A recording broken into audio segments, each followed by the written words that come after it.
To start or stop Extensible Authentication Protocol service in Windows 10 Home, right-click Start menu icon, and then click or tap Computer Management.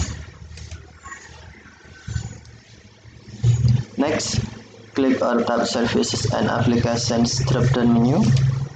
Select Services. Scroll down Services screen, and then right-click on Extensible Authentication Protocol.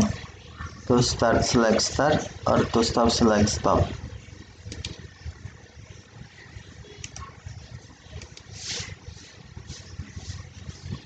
The Extensible Authentication Protocol (EAP) service provides network authentication in such scenarios as X02.1, X-Wired and wireless VPN and network access protections, and EAP also provides application programming interfaces (APIs) that are used by network access clients, including wireless and VPN clients, during the authentication process.